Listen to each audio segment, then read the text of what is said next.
जब भी हम मर्मा थेरेपी की बात करते हैं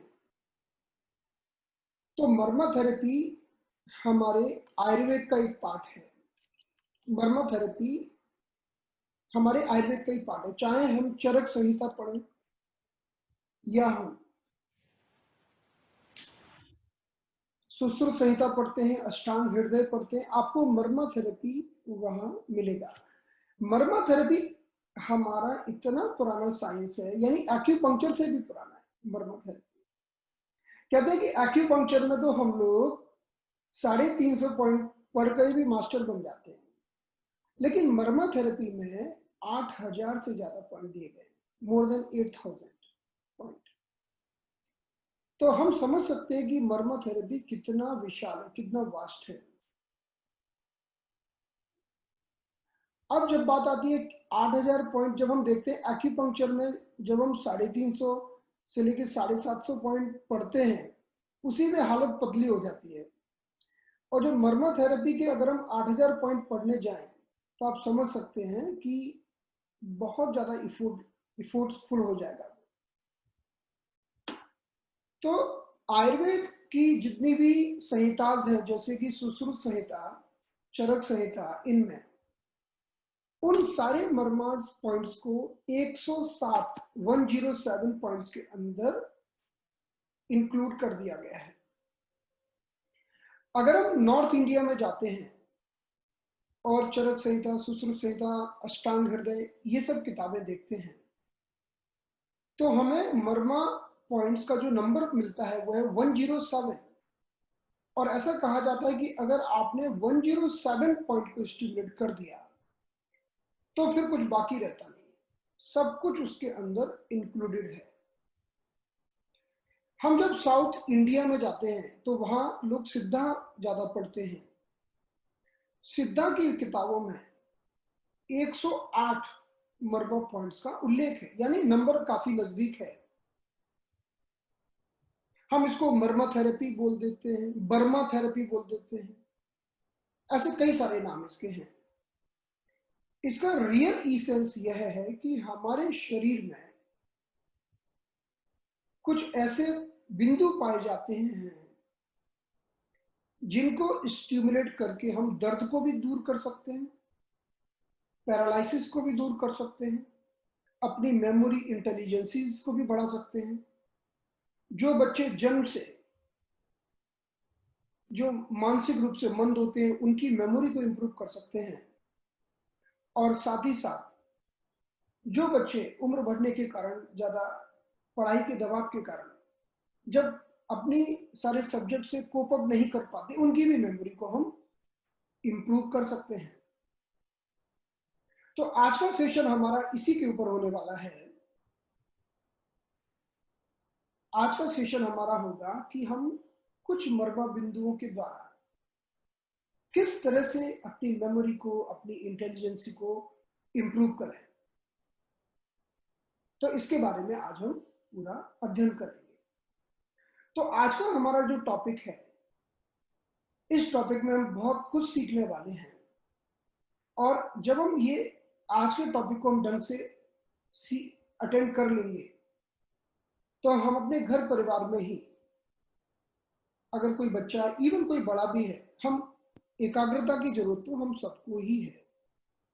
तो चलिए अब हम इस सेशन पर आगे बात करते हैं। तो आज का सेशन हम प्रारंभ करते हैं धन्वंतरी जी के प्रेयर के साथ। भगवान धन्वंतरी जी को आयुर्वेद का जनक माना जाता है, यानी आयुर्वेद की उत्पत्ति भगवान धन्वंतरी के द्वारा की गई है। तो जब भी हम मर्मा थेरेपी के बारे में बात करते हैं, मर्मा थेरेपी आयुर्वेद का एक भाग है, इसलिए धन्वंतरी के द्वारा दिया गया है। अब हम धन्वंतरी जी के मंत्र के साथ अपने सेशन को प्रारंभ करेंगे।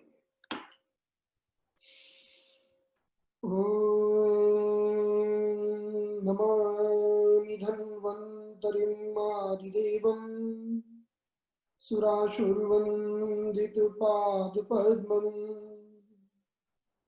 लोके जरारुक भय मृत्युनाशम धातारमीशं विविधौषधीनां।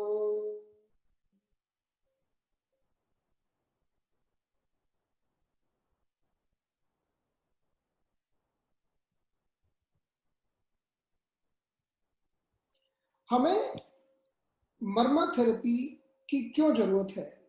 स्पेशली हम सब जानते हैं कि इस लॉकडाउन के समय हमारे स्कूल भी बंद हैं, सारे बच्चे निरंतर लगातार सारी क्लासेस अपने मोबाइल पर, अपने टैब पर, अपने लैपटॉप पर अटेंड कर रहे हैं। उनकी फिजिकल एक्टिविटी कम हो गई है। ऐसी स्थिति में हमें कोई ऐसा माध्यम ढूंढना होगा ताकि हम बैठे बैठे उनकी आंखों की शक्ति को बढ़ा सकें, उनकी मेमोरी को इम्प्रूव कर सकें। क्योंकि जब बच्चे स्कूल जाते हैं तो वो खेलते रहते हैं, आपस में पढ़ते रहते हैं, खेलते रहते हैं, थोड़ा सा शैतानी करते हैं, उधम करते हैं, तो इस बहाने उनका एक मूड चेंज हो जाता है। पर अभी क्या है, घर सारे बच्चे घर में बैठे हुए हैं और घर से ही अपनी क्लासेस अटेंड कर रहे हैं, कोई चेंज नहीं है और सारा दिन बैठे बैठे बोर भी हो जाते हैं। तो उस कंडीशन में हमें जब उनकी आंखों में आए हुए स्ट्रेन को ठीक करना हो, क्योंकि मुख्य रूप से सारा का सारा जो स्ट्रेन है इन बच्चों की, एक तो आंखों में आता है और डेफिनेटली उनके ब्रेन में तो आता ही है। तो हम मर्मा थेरेपी के द्वारा आंखों को भी ठीक कर पाएंगे, आंखों की ताकत को इंप्रूव कर पाएंगे और ब्रेन की ताकत को भी इंप्रूव कर पाएंगे। तो हमारे मर्मा विज्ञान में ऐसे कौन से बिंदु हैं जो डायरेक्ट ब्रेन से कनेक्टेड हैं और जिनको स्टिमुलेट करके हम डायरेक्ट ब्रेन को ताकत दे सकते हैं? इसको समझने के लिए हमें थोड़ा सा 5 एलिमेंट्स का विचार करना होगा। हमारा शरीर बना है पंच महाभूत से। अगर हमारे शरीर के 5 एलिमेंट बैलेंस हैं तो हम स्वस्थ रहते हैं, और अगर हम हमारे शरीर के 5 एलिमेंट इम्बैलेंस हो जाते हैं तो हमारे अंदर डिसीज होने लगती है। जब बच्चे खेलते हैं तो उनका वुड एलिमेंट मजबूत होता है, क्योंकि वो अपने सारे जॉइंट्स का यूज करते हैं, उछलते हैं, कूदते हैं। उनका अर्थ एलिमेंट मजबूत बना रहता है क्योंकि उनकी मसल मूवमेंट होती है।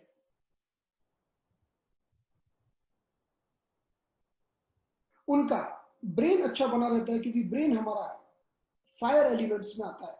इस तरह से हम देखते हैं कि पूरे के पूरे 5 एलिमेंट्स उनके मजबूत रहते हैं जब बच्चे केवल पढ़ते नहीं है, पढ़ने के साथ साथ खेलते हैं, कूदते हैं, शैतानी करते हैं। तो आज की कंडीशन ये है कि वो 5 एलिमेंट इम्बैलेंस हो गया। हम मर्मा थेरेपी के द्वारा पुनः इनमें बैलेंस लेके आएंगे। हमारा ब्रेन अखरोट की तरह होता है। आप देख रहे हैं अखरोट, अखरोट में कितनी ऐसी ब्रांचेस निकली रहती हैं। कहते हैं कि हमारे ब्रेन के अंदर जितने फोल्ड होंगे ब्रेन उतना ज्यादा पावरफुल होगा। आइंस्टीन की मृत्यु के बाद उनके ब्रेन के 16 टुकड़े अलग अलग लैब्स में, अलग अलग लैब में रिसर्च के लिए भेजे गए हैं, सिर्फ पता करने के लिए कि आखिर इस बंदे में ऐसा क्या था जो सबसे अलग था। रिसर्च के बाद ये सामने आया कि जो भी व्यक्ति एक्स्ट्रा ऑर्डिनरी है, जिनका ब्रेन दूसरों से ज्यादा अति विकसित है, उनके ब्रेन के अंदर थोड़े से फोल्ड ज्यादा होते हैं। ये फोल्ड जितने ज्यादा होंगे हमारा ब्रेन उतना शक्तिशाली, उतना मजबूत, उतना पावरफुल होता है।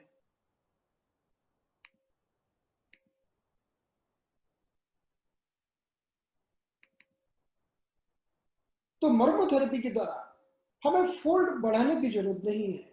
मर्म थेरेपी के द्वारा हमारे पास जो अवेलेबल है बस उसको ही एक्टिव करने की जरूरत है।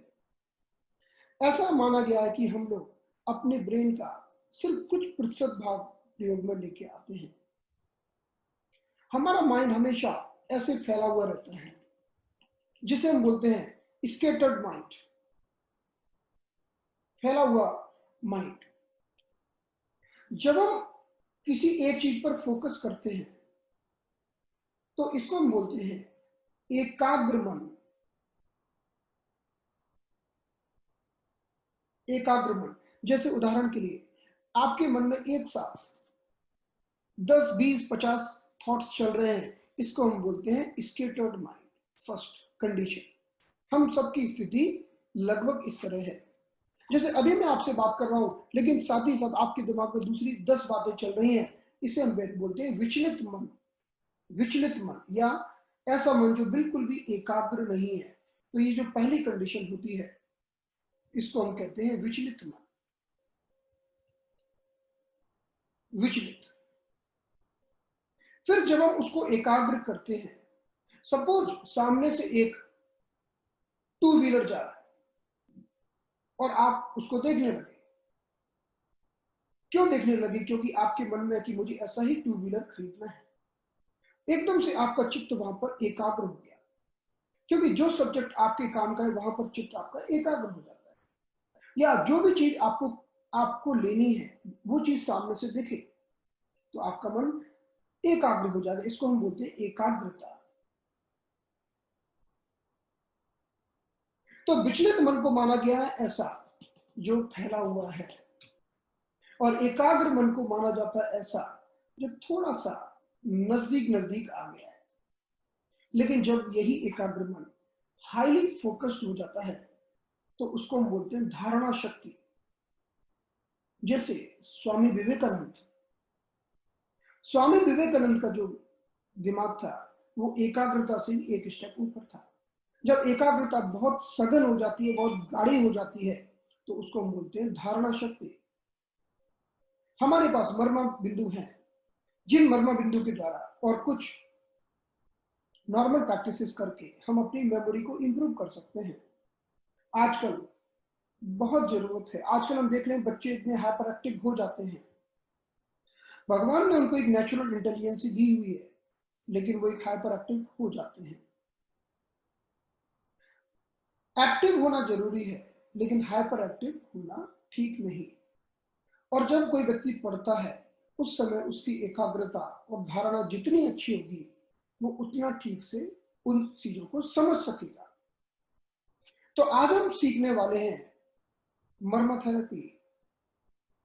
एक मेमोरी को इंप्रूव करने के लिए, नॉट ओनली फॉर मेमोरी, हम जो पॉइंट स्टिमुलेट करेंगे वो सारे के सारे पॉइंट हमारे डायरेक्ट ब्रेन को ताकत देंगे। हमारे शरीर में 8 पॉइंट ऐसे हैं, 8 पॉइंट जिनके द्वारा हम अपनी ब्रेन की ताकत को एक अच्छे लेवल तक बढ़ा सकते हैं। हमारी मर्मा थेरेपी के 2 प्रोटोकॉल्स होते हैं। एक होता है 8 पॉइंट प्रोटोकॉल और दूसरा होता है 25 पॉइंट प्रोटोकॉल। ये जो 25 पॉइंट होते हैं ये तो महाशक्तिशाली होते हैं। इससे तो हम मेंटल रिटार्डेड बच्चों को, जो बच्चे जिनका शारीरिक और मानसिक विकास ठीक से नहीं हो पा रहा है, जो जन्म से किसी कारण से मानसिक रूप से मंद हैं, उनका भी इलाज कर सकते हैं। और जो सामान्य बच्चे जो एकदम हेल्दी हैं, स्वस्थ हैं, लेकिन उनका दिमाग स्थिर नहीं होता, तो हम इन 8 पॉइंट से और इन 25 पॉइंट से उनको ठीक कर सकते हैं। आज हम ये पहले वाला प्रोटोकॉल समझेंगे जिसका नाम है 8 पॉइंट प्रोटोकॉल। इन 8 पॉइंट को हम थियोटिकल भी देखेंगे, प्रैक्टिकल भी देखेंगे, और फिर इसके बाद जब आप इन पॉइंट्स को अप्लाई करेंगे तो आप देखेंगे कि आप जिसके लिए भी ये पॉइंट्स प्रयोग कर रहे हैं उसकी मेमोरी में एक बहुत अच्छी तरह से वृद्धि हो रही है। और 25 प्रोटोकॉल तो एक महा प्रोटोकॉल है जिसमें तो अच्छे अच्छे बच्चे जो बिल्कुल जिनका दिमाग नहीं लगता है पढ़ाई में और जो बिल्कुल कोई भी चीज को याद नहीं रख पाते हैं, उनके लिए भी ये काम करता है। तो लेट्स स्टार्ट नाउ। ये हमारे 8 पॉइंट हैं। इनके नाम है तिलार्थ कालम, ब्रह्म मर्मा, और ये अलग अलग नाम से अब हम इनको एक एक करके देखेंगे। सबसे पहला बिंदु है, इसे हम बोलते हैं तिलार्थ कालम। इसके नाम से ही स्पष्ट है, इसका नाम है तिलार्थ कालम, यानी वो बिंदु जहां पर हम तिलक लगाते हैं, जहां पर हम तिलक लगाते हैं। कहते हैं कि हमारे शरीर में 12 ऐसे मर्म बिंदु हैं, 12 ऐसे मर्म बिंदु हैं जो सबसे ज्यादा महत्वपूर्ण माने गए हैं। और कहते हैं कि आप 107 और 108 को भी भूल जाइए, आप सिर्फ 12 मर्म बिंदु को भी स्टिमुलेट करके संपूर्ण शरीर को स्वस्थ बना सकते हैं। इन 12 मर्म बिंदुओं को हम कहते हैं मर्म, ना कह के उनको बोलते हैं कालम। कालम का अर्थ है, जैसे एक सामान्य व्यक्ति जब आईएएस की परीक्षा देता है और सिलेक्ट हो जाता है और उस पद पर पहुंच जाता है, तो व्यक्ति वही है, लेकिन अब उसके पास एक विशेष अथॉरिटी आ गई। अब हम उस व्यक्ति को एक अलग निगाह से देखते हैं, उस व्यक्ति का एक अलग मान सम्मान होता है समाज में। इसी प्रकार से हमारे 107 और 108 मर्म बिंदु हैं, उनमें से 12 बिंदु ऐसे हैं जिनके पास एक विशेष अथॉरिटी है, इसलिए उनको हम मर्म ना कह के कालम कहते हैं। कालम का अर्थ है विशेष बिंदु, ऐसे बिंदु जिनकी पोस्ट अन्य मर्म बिंदुओं से हाई है। उसमें पहला मर्म बिंदु अभी हम जो देखने जा रहे हैं, वह बिंदु जिसे हम कहते हैं तिलार्थ कालम। तिलार्थ कालम का अर्थ है थर्ड आई। थर्ड आई ये वही बिंदु है जहां पर सभी स्त्रियां बिंदी लगाती हैं। तो बिंदी लगाना कोई एक छोटा मोटा उपाय नहीं है। बिंदी लगाना अपने आप में एक बहुत ही बड़ा साइंटिफिक ट्रीटमेंट है जो मर्म थेरेपी में दिया गया है। कहते हैं कि जैसे एक रथ है, एक रथ के 10 घोड़े हैं, 1 2 3 4 5 6 7 8 9 और 10। ये एक 10 रथ के 10 घोड़े हैं।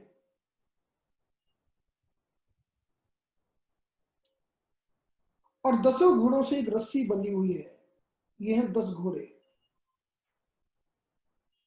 और फिर ये रस्सी एक रस्सी होकर यहां आई है,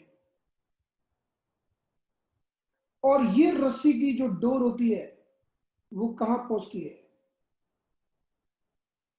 तिलार्थ कालम मर्मा के ऊपर।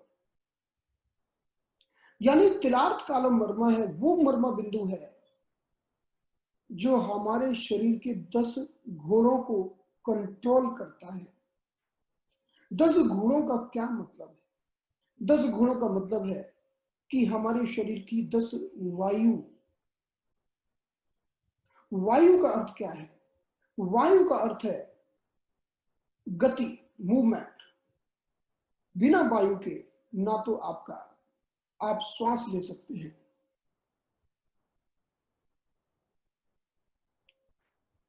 ना आपका हृदय धड़केगा, ना आपका खाना आंतों में आगे की तरफ बढ़ता रहेगा, ना आपका मल निकलेगा, ना मूत्र निकलेगा। बिना वायु के कोई भी गति नहीं हो सकती।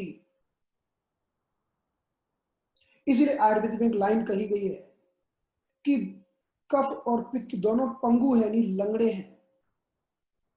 कफ और पित्त को जो गति देता है, जो मूवमेंट देता है, वो है वायु। हमारे शरीर में 10 प्रकार की बीमारियां होती हैं जब हमारी 10 वायु गड़बड़ होगी। और वो पूरी की पूरी 10 बीमारियां कहां से ठीक हो सकती हैं? हमारे इस मर्म बिंदु से, जिसका नाम है तिलार्थ कालम।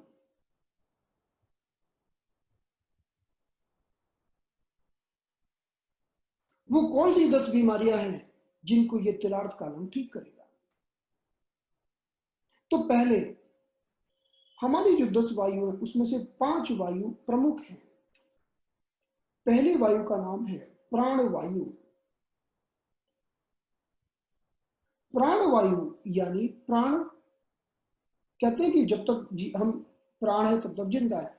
तो प्राण वायु यानी ब्रीद इन और ब्रीद आउट, जो हम श्वास लेते और छोड़ते हैं वो प्राण वायु है।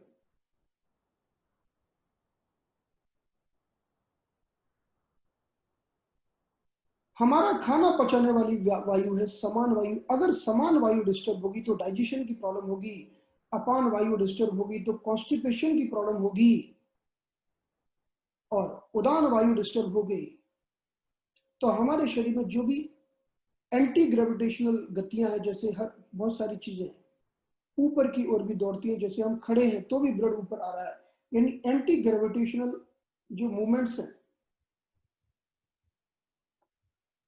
वो हमारी उदान वायु से है, और व्यान वायु से हमारा रक्त दौड़ता है। तो व्यान वायु हृदय में रहती है।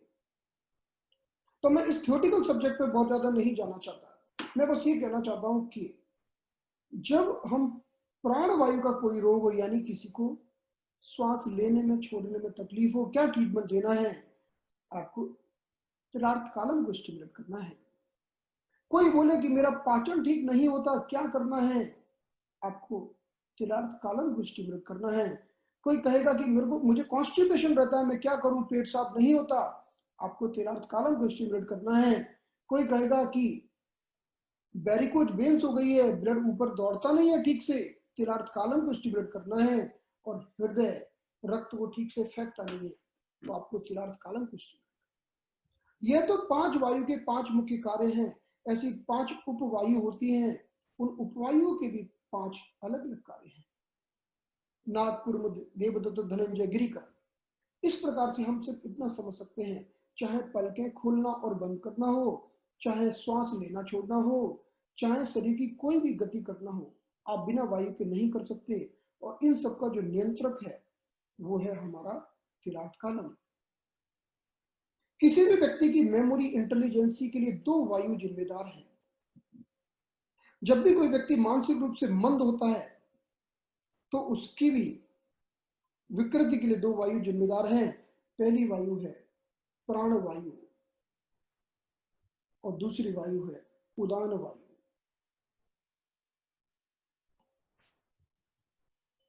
मैं कुछ बोल रहा हूं, मेरे शब्द आपके पास आए और आपकी प्राण वायु ने उसको सुना, ये प्राण वायु सुन रही है, और उदान वायु ने इसको एनालाइज किया, मैं क्या बोल रहा हूं।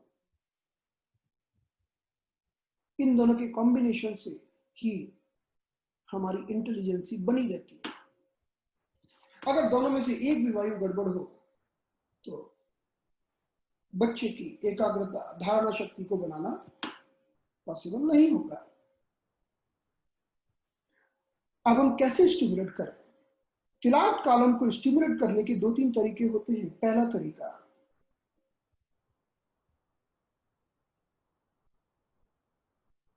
हम स्त्रियों को कहते हैं कि यहां पर लाल रंग की बिंदी लगाएं, क्योंकि स्त्रियों के शरीर में हमें थोड़ा सा सर्कुलेशन को इंप्रूव करना होता है, क्योंकि उनका बॉडी स्ट्रक्चर ऐसा है कि स्त्री के शरीर को थोड़ा सा एक गर्म मोड में रखना होता है, एक हीट मोड में रखना होता है। किसी भी स्त्री का जो अंडा भी तभी फूटेगा जब उसका बॉडी टेम्परेचर सही होगा। अगर किसी स्त्री की बॉडी ठंडी हो जाती है तो उसको ओवम भी नहीं निकलेगा। तो स्त्री की बॉडी को हमें थोड़ा हीटेड मोड में रखना होता है, सारे फंक्शंस को ठीक रखने के लिए। अगर हम पुरुषों की बात करें तो पुरुषों के भी, अगर कोई व्यक्ति बहुत ज्यादा ध्यान तप करता है, जप करता है, तो हम बोलते हैं कि उसे तिलार्थ कालम मर्मास पर चंदन लगाना चाहिए, क्योंकि ध्यान जप और तप से यहाँ पर गर्मी पैदा होती है, जिसे चंदन से आप काम डाउन कर सकते हैं। चंदन का जो प्रभाव है वो है कूलिंग डाउन। और एक सिंपल मेथड कि आपको इसे भूल जाना है, सिर्फ तिलार्थ कालम को मर्मा को स्टिमुलेट करते समय एक चीज का ध्यान रखना होगा कि इस मर्मा बिंदु पर हमेशा हम इस मर्मा बिंदु को ऊपर की तरफ लिफ्ट करते हैं। जब भी तिलार्थ कालम मर्मा बिगड़ जाता है, ये बिगड़ जाता है, तो हम बोलते हैं तिलार्थ कालम मर्मा विकृति। तो व्यक्ति को क्या होता है, उसके मुंह से लार गिरती है। मुंह से लार का गिरना जब भी तिलार्थ कालम मर्मा की एनर्जी बिगड़ जाती है।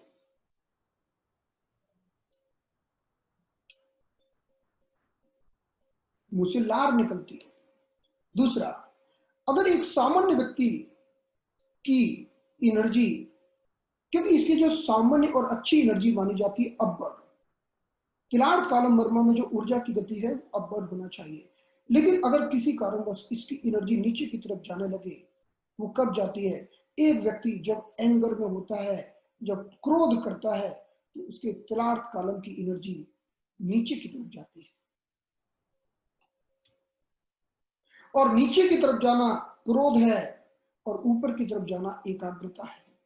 यही अंतर है। एक ही एनर्जी है, जब उसकी गति ऊपर होती है तो हम बोलते हैं एकाग्रता, धारणा, सजगता, अवेयरनेस, सजगता, चीजों को ठीक से महसूस कर पाना। और जब वही एनर्जी नीचे की तरफ जाती है तो वो क्रोध में जाती है, वो हमारी ऊर्जा का क्षय करती है। इसीलिए जब कोई व्यक्ति ज्यादा क्रोध करता है तो उस समय उसका दिमाग काम करना बंद कर देता है और वो कई बार गलत डिसीजन लेता है। तो हमें क्या करना होगा? जब भी हम सुबह उठते हैं तो उठने के बाद हमें अपनी मिडिल फिंगर को तिलार्थ कालम मर्मा पर रखना है और इस मर्मा बिंदु को 3 बार ऊपर की तरफ लिफ्ट करना होगा।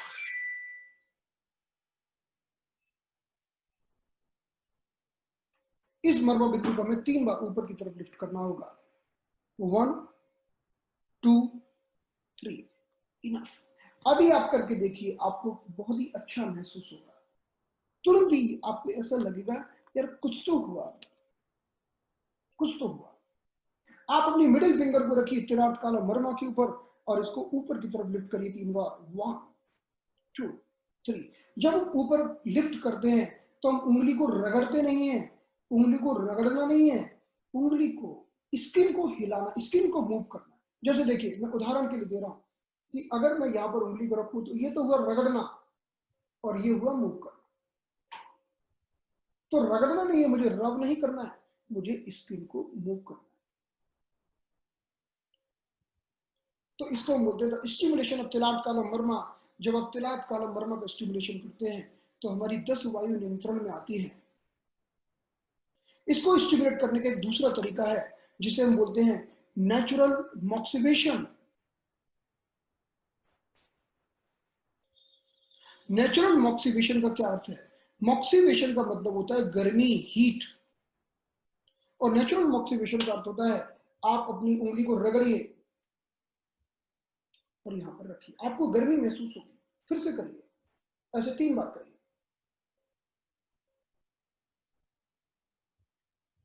बच्चों को हम अक्सर इस विधि से मॉक्सिवेशन कर सकते हैं। जब इस विधि से बच्चों को मॉक्सिवेशन करते हैं तो बच्चों की 10 वायु कंट्रोल में रहती है। अगर एक बच्ची का पेट साफ नहीं होता, उसकी आप मेमोरी को नहीं बढ़ा सकते। अगर एक बच्चे का डाइजेशन ठीक नहीं होता, उससे गैस बनी रहती है, आप उसके एकाग्रता को नहीं बढ़ा सकते। अगर एक बच्चे का हृदय ठीक से ब्लड को नहीं सर्कुलेट करता, ब्रेन को ब्लड नहीं पहुंचाता, आप उसकी एकाग्रता को नहीं बढ़ा सकते। एक बच्चे की श्वास लेने और छोड़ने की प्रक्रिया, ब्रीथ इन ब्रीथ आउट, आने वाली प्राणवायु और जाने वाली प्राणवायु ठीक नहीं है, आप एकाग्रता को नहीं बढ़ा सकते। तो हमें सभी वायु को बैलेंस करना होगा एकाग्रता को इंप्रूव करने के लिए। चलिए हम एक छोटा सा वीडियो देखते हैं इसको स्टिमुलेट करने के लिए। यस, आप बहुत रिलैक्स महसूस करेंगे क्योंकि यह मर्मा बिंदु सदियों से प्रयोग में आता आया है। अब हम इसका एक छोटा सा वीडियो देखते हैं।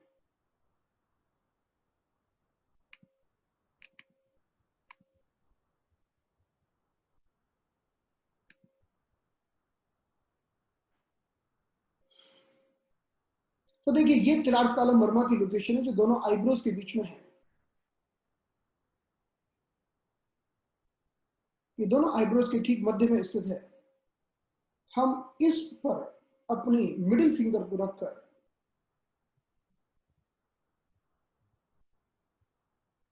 हम ऊपर की तरफ इसको लिफ्ट करेंगे। हम कभी भी इसको नीचे लिफ्ट नहीं करते, इसका विशेष ध्यान रखना होगा। हम जब भी तिलक लगाते हैं, तिलक हमेशा ऊपर की तरफ जाता है। तिलक कभी भी हम डाउनवर्ड नहीं लगाते। वही इस बात का संदेश है कि हमें क्या करना है, हमें इस मर्मा बिंदु की एनर्जी को ऊपर की तरफ लिफ्ट करना है। तो ये जो मर्मा बिंदु है, इसका नाम है तिलार्थ कालम, जो दोनों आईब्रोज के ठीक मध्य में स्थित होता है। और इसको हम हमेशा ऊपर की तरफ लिफ्ट करते हैं, कभी भी हम इसको डाउनवर्ड मूव नहीं करते। इस तरह से देखिए, हम स्किन को मूव कर रहे हैं, हम उंगली को रगड़ नहीं रहे, हम स्किन को मूव कर रहे हैं। तो ये हमारा पहला मर्मा बिंदु है।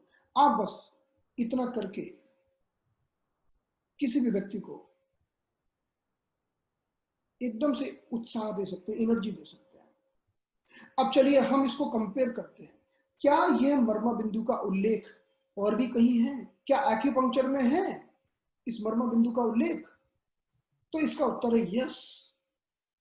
एक्यूपंक्चर में भी इस मर्मा बिंदु का उल्लेख है। एक्यूपंक्चर में इस मर्मा बिंदु को प्रयोग किया जाता है एज ए ट्रैंकुलाइजर पॉइंट। कहते हैं कि मन को शांत करना हो, प्रशांत करना हो, मन में एक कामनेस लेके आनी हो, एक स्थिरता लेके आनी हो, तो इस मर्मा बिंदु को स्टिमुलेट करिए। दूसरा, एक्यूपंक्चर में इसको प्रयोग किया जाता है सर्दी कफ के लिए।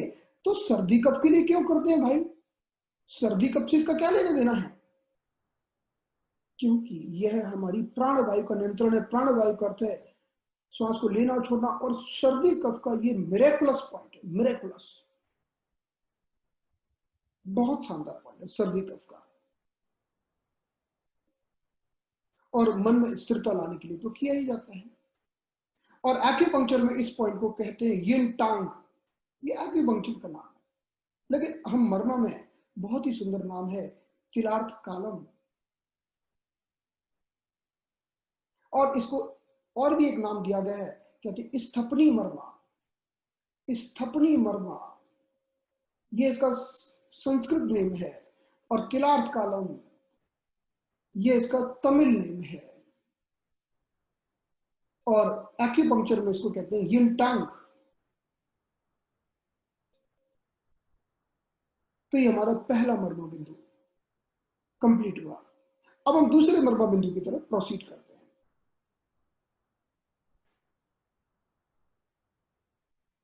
हमारा अगला मर्मा बिंदु है जिसका नाम है ब्रह्मा, ब्रह्मा मर्मा। जैसे कि हम इमेज में देख पा रहे हैं, हमारे जहां से हेयर लाइन स्टार्ट होती है वहां से इसकी शुरुआत है। एक बात हमें समझना होगी, ब्रह्मा का अर्थ क्या है? What is the meaning of Brahma? Brahma का अर्थ है कि ऐसी ऊर्जा जो अभी तक मैनिफेस्ट नहीं हुई है, ये ब्रह्मा का अर्थ है। ब्रह्मा, ब्रह्मा किसी भी चीज की शुरुआत है, क्रिएशन की शुरुआत है। इसलिए कहते हैं ब्रह्मा जी के चार सिर।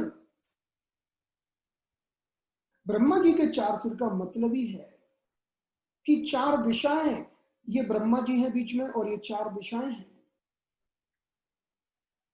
एक तरफ है पूरब, एक तरफ है पश्चिम, एक तरफ है उत्तर, और एक तरफ है दक्षिण, और बीच में है ब्रह्मा जी। इसलिए घर के मध्य स्थान को कहते हैं ब्रह्म स्थान।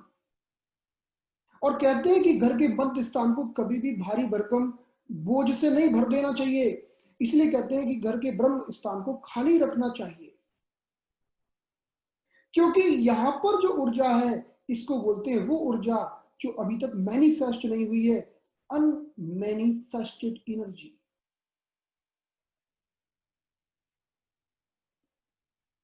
अनमैनिफेस्टेड एनर्जी का मतलब क्या है? जैसे कि आपके पास पनीर है, मटर है, सारे मसाले हैं, लेकिन अभी तक आपने मटर पनीर बनाया नहीं है। आपने जैसे ही सबको मिक्स किया और गैस जलाई और मटर पनीर तैयार। अब ये बताइए कि आपके पास मटर ना हो, पनीर ना हो, मसाले ना हो, तो क्या मटर पनीर बनेगा? नहीं बन सकता। इसी प्रकार से ब्रह्मा जी के पास वो पूरी ऊर्जा है जिसको बोलते हैं जो अभी अनमैनिफेस्टेड है। इसलिए घर का जो मध्य स्थान जिसको ब्रह्म स्थान कहते हैं, वो जितना साफ सुथरा खाली होता है, वहां पर कोई पिलर नहीं होता, वहां कोई फालतू की चीज नहीं होती, कोई दुर्गंध नहीं होती, कोई खराब चीज नहीं होती, तो वहां से जो ऊर्जा पूर्व में फैलती है पश्चिम में फैलती है, उत्तर में फैलती है, दक्षिण में फैलती है, तो वो सारी दिशाओं की गुण देती है। और अगर वहीं की ऊर्जा गड़बड़ है तो पूरब कितना भी अच्छा हो, पश्चिम कितना भी अच्छा हो, उत्तर कितना भी अच्छा हो, दक्षिण कितना भी अच्छा हो, जब मसाला ही नहीं, रॉ मटेरियल ही नहीं, तो आप पकाएंगे क्या? इसलिए कहते हैं ब्रह्मा जी का मतलब अनमैनिफेस्टेड एनर्जी।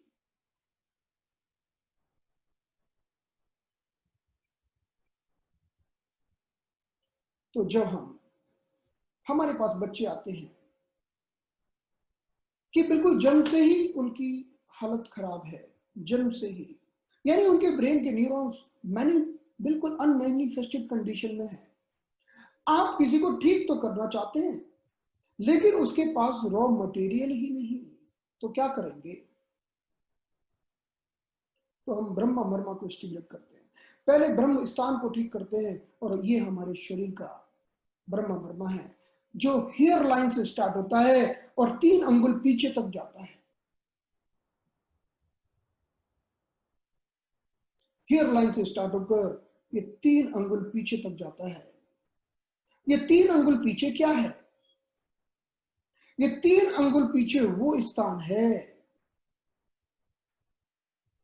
जिसे कहते हैं तालु। जब एक बच्चे का जन्म होता है तो ये थोड़ा सा सॉफ्ट होता है, तो इसमें घी लगाते हैं, कैस्टर ऑयल लगाते हैं, अलग अलग चीजें लगाते हैं, और धीरे धीरे धीरे भर जाता है। 18 महीने के पहले तो सब बच्चों का भर जाता है। ये तालु स्थान पर ब्रह्मा जी की सबसे हाईएस्ट एनर्जी पाई जाती है। तो हेयर लाइन से लेकर तालु स्थान तक का जो स्थान माना गया है, इसे कहते हैं ब्रह्म मर्मा। और जब हम इसको स्टिमुलेट करते हैं तो क्रिएशन होता है न्यूरॉन्स का। न्यूरॉन का तो क्रिएशन नहीं होता, लेकिन उसमें शक्ति का जागरण होता है, उसकी शुरुआत होती है, उसका क्रिएशन होता है। क्योंकि जितने न्यूरॉन बन गए वो बन गए, और ज्यादा न्यूरॉन आप नहीं बना सकते। अभी तक का साइंस तो ये कहता है। तो हम इसे कैसे स्टिमुलेट करेंगे? हम क्या करते हैं कि हेयर लाइन के ऊपर अपनी बीच की उंगली रखते हैं, third eye on the hair line, और 2 उंगली आजू बाजू रखते हैं। तो 3 उंगलियों को हम ऐसे प्लेस कर देते हैं, और कभी भी हम फिंगर टिप का प्रयोग नहीं करते। किसी भी मर्मा बिंदु को हम जैसे एक्यूप्रेशर करते हैं, वैसे हम किसी भी मर्मा बिंदु को स्टिमुलेट नहीं करते हैं। किसी भी मर्मा बिंदु पर हम ऐसे ऐसे नहीं दबाते, ऐसे ऐसे ऐसे नहीं दबाते। हम मर्मा बिंदु को ये फिंगर पैड से दबाते हैं। तो हमने 3 उंगलियों के फिंगर पैड को रखा, और फिर हमने इसको जिग-जैग मूवमेंट किया। तो देखिए, पहले एक उंगली से देखिए, मैं एक फिंगर से जिग-जैग मूवमेंट कर रहा हूं। अब मैंने 2 उंगलियों को और प्लेस कर दिया। अभी देखिए, मैं उंगलियों को रगड़ नहीं रहा हूं, रब नहीं कर रहा हूं, मैं ग्लाइड नहीं कर रहा हूं, सरक नहीं रहा हूं, मैं स्किन को हिला रहा हूं। तो यहां से लेके 3 अंगुल तक आपको मूवमेंट करना होगा।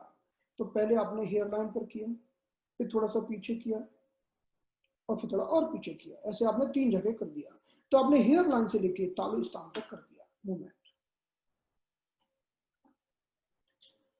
इसको कहते हैं ब्रह्म मर्मा। और ये ब्रह्म मर्मा बहुत ही अच्छा है हमारे ब्रेन के लिए।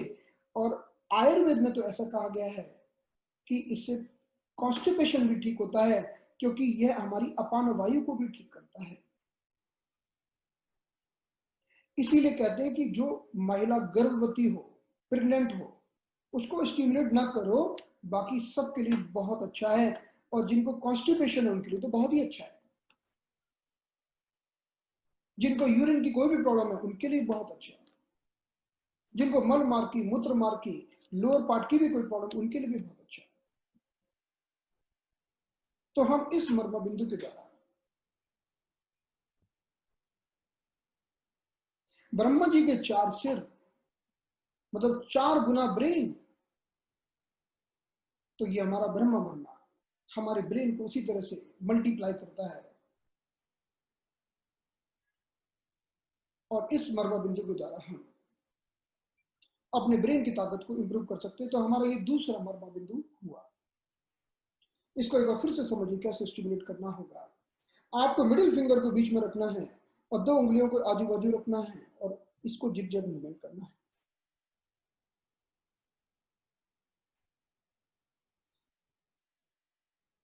तो पहला मर्मा हुआ तिलार्थ कॉलम, इसको ऊपर लिफ्ट करना होगा। 1 2 3। मूवमेंट आप 3 भी कर सकते हैं और 12 भी कर सकते हैं। 3 से लेके 12 तक आप कितनी भी मूवमेंट कर सकते हैं। और दूसरा ये,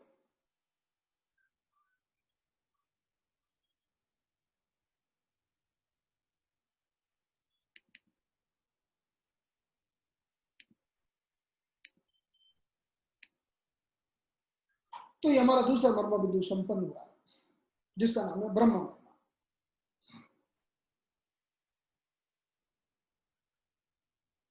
अब तीसरा और बहुत ही विशेष मर्मा बिंदु, जिसका संबंध सीधा हमारे ब्रेन से है, मस्तिष्क से है। तमिल भाषा में इसको कहा जाता है उल्लंगाई बैले मर्मा, जो हमारी मानसिक एकाग्रता को बढ़ाने के लिए बहुत ही गजब का मर्मा पॉइंट माना गया है। और इस पर हम कैसे स्टिमुलेशन करते हैं, एक बार हम इसके लिए वीडियो देखते हैं। देखिए,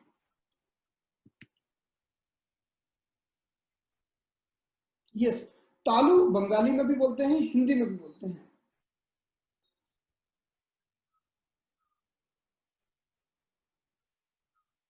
अब हम आपको दिखाएंगे कि उल्लंगा बैली मर्मम को कैसे स्टिमुलेट करते हैं। देखिए, ये हमारा मर्मा बिंदु है जिसका नाम है उल्लंगाई बैलेई मर्मा। तो जब हमारा ये दूसरा मर्मा बिंदु है जिसे हम तल हृदय मर्मा कहते हैं। अभी हम ये कुछ, अगर हमारे जहां पर हम इसको डायरेक्ट समझ सकते हैं कि हमारी ये थीनर और हाइपोथीनर मसल के बीच में ये जो पिट होता है, इस स्थान को कहते हैं हम, यह मर्मा बिंदु है जो हमारी एकाग्रता को, मेमोरी को इंप्रूव करता है। तो इस मर्मा बिंदु को हम कैसे स्टिमुलेट करें, वो एक विशेष विधि है। सामान्य रूप से आप थोड़ा थोड़ा दबा के भी इसे स्टिमुलेट कर सकते हैं, लेकिन एक विशेष विधि है इस मर्मा बिंदु को स्टिमुलेट करने की। अब हम देखेंगे, हमारे थंब का जॉइंट यहां पर हमने रखा और हाथ को दूसरे हाथ से होल्ड कर लिया।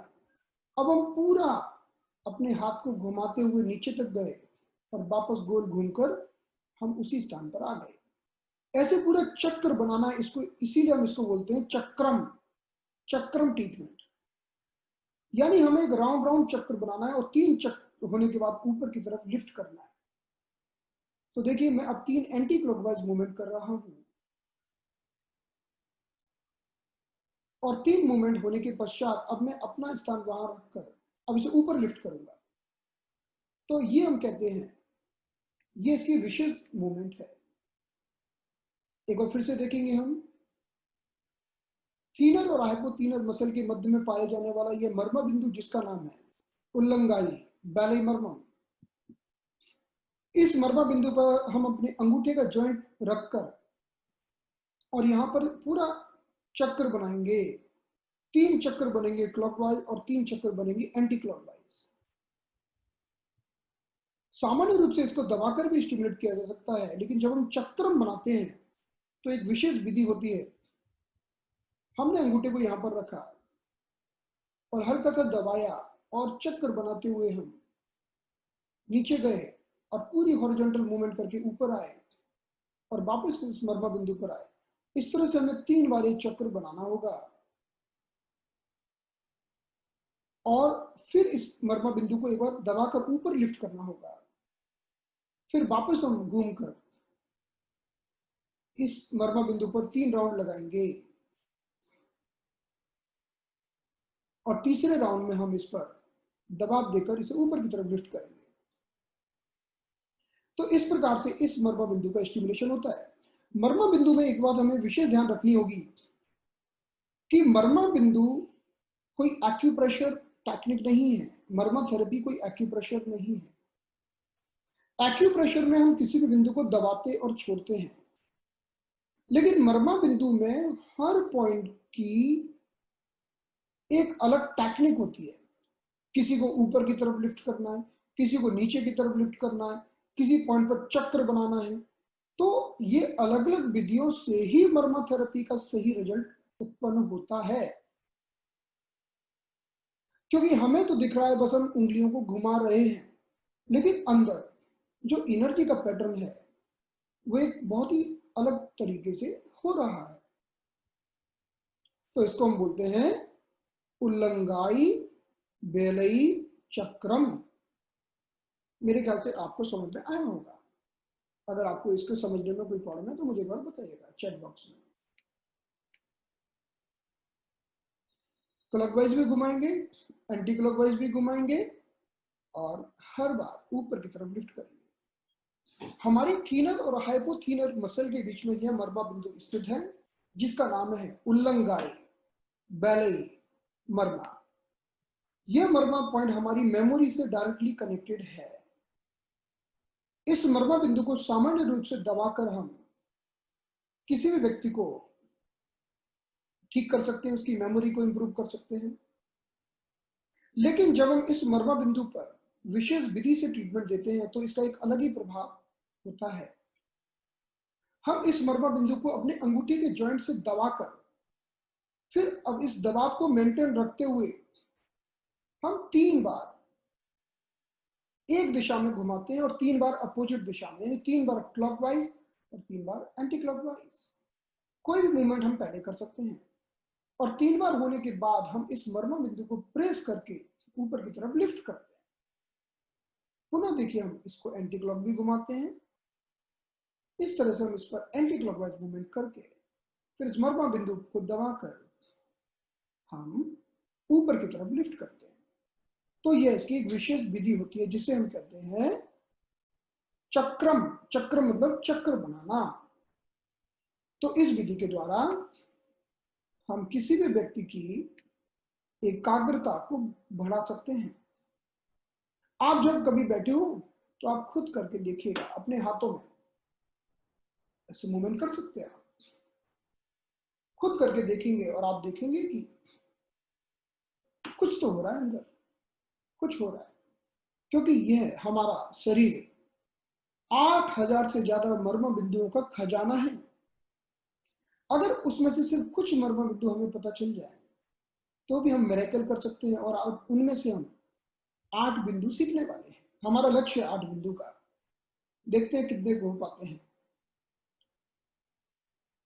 जब हम 25 मर्मा बिंदु सीख जाते हैं तो हम फिर मिरेकल करते हैं, स्पेशली एकाग्रता संबंधित चीजों में। तो ये हमारा मर्मा बिंदु का स्टिमुलेशन हुआ। तो हमारे 3 मर्मा बिंदु हुए। एक हुआ किरात कालम, इसको ऊपर की तरफ लिफ्ट करना है 3 से 12 बार। फिर हुआ हमारा ब्रह्म मर्मा, इसको जिग मूवमेंट करना है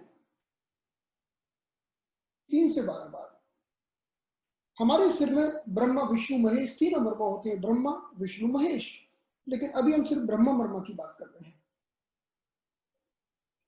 फिर हम आए अपनी हथेलियों पर, और हथेली पर स्थित इस मर्मा बिंदु पर हमें गोल गोल चक्र बनाना है, इसे बोलते हैं चक्रम। अब हम आगे प्रोसीड करते हैं।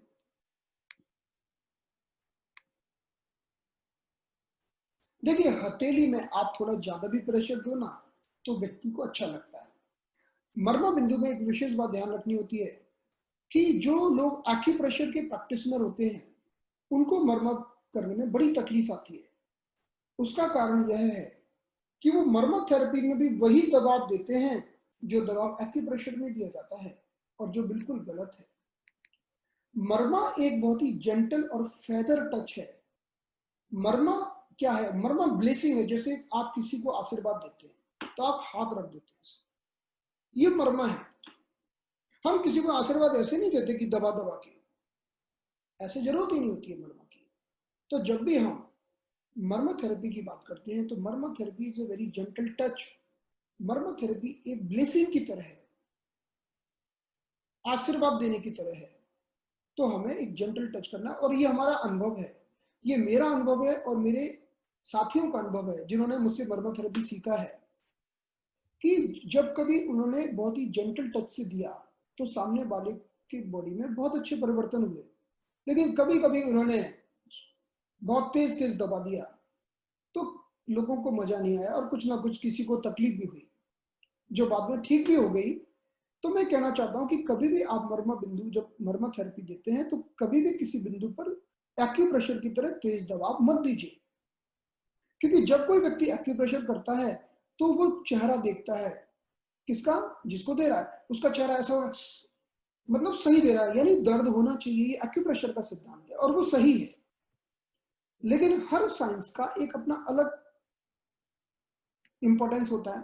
तो मर्मा थेरेपी में ऐसा नहीं है। मर्मा थेरेपी का अर्थ है कि आपको बिल्कुल प्रेशर नहीं देना है, एकदम जेंटल टच। अब अगले मर्मा बिंदु की तरफ बढ़ते हैं। हमारे 3 मर्मा बिंदु कंप्लीट हुए, अब चौथे मर्मा बिंदु की तरफ जा रहे हैं। ये बहुत ही विशेष मर्मा बिंदु है जिसका नाम है थ्रॉट पिट या थुम्मी कॉलम। यह एक इतना शानदार मर्मा पॉइंट है, जैसे हम देखते हैं, हम सभी को ये महसूस होगा, हमारे यहाँ एक खड्डा है जिसे हम थ्रॉट पिट कहते हैं। ये खड्डा है या थ्रॉट पिट है। आप यहाँ उंगली रखिए और इसको दबाइए, दबाइए। दबाएंगे तो ऐसे नहीं दबाते, अंदर की तरफ नहीं दबाते, ये जो हड्डी है ना, इसको दबाते नीचे की तरफ, यानी इस मर्मा बिंदु को आप नीचे की तरफ दबाइए। अगर इस पर दर्द मिले तो दो में से एक प्रॉब्लम है, या तो आपको कफ है, सर्दी कफ है, या आपको कोई ना कोई ब्रेन की तकलीफ है। क्योंकि ये जो थुम्मी कॉलम मर्मा बिंदु होता है, जो आपको इस इमेज में भी दिख रहा है, जिसे हम थ्रॉट पिट कहते हैं, यह मर्मा बिंदु हमारे ब्रेन का डायरेक्ट पॉइंट है। जब इस मर्मा बिंदु को हम दबाव देते हैं और इस पर दर्द मिले, तो दो चीजों में से एक चीज तो कंफर्म है, या तो व्यक्ति को कफ सर्दी है, लंग की प्रॉब्लम है, सर्दी की प्रॉब्लम है, और अगर वो नहीं है, वो बोले नहीं ऐसा तो कुछ भी नहीं है, तो उसको निश्चित रूप से कोई मानसिक प्रॉब्लम है। हो सकता है कि उसको बहुत तनाव हो, उसको एंजाइटी हो, उसको बहुत कोई चिंता हो, या उसको नींद नहीं आई हो, वो रात सोया ना हो, या उसको कोई मानसिक रोग हो, मानसिक रूप से मंद हो, या उसकी इंटेलिजेंसी में कमी हो गई हो, क्योंकि ब्रेन में कुछ ना कुछ केमिकल्स की कमी हो गई है। तो जब हम इस बिंदु पर दबाव देते हैं, जिसे हम थुम्मी कॉलम कहते हैं, तो दोनों चीजें ठीक होती है, यानी सर्दी कफ भी ठीक होता है और साथ ही साथ हमारा ब्रेन भी मजबूत बनता है। एक बार देखते हैं हम इस मर्मा बिंदु को कैसे स्टिमुलेट करते हैं।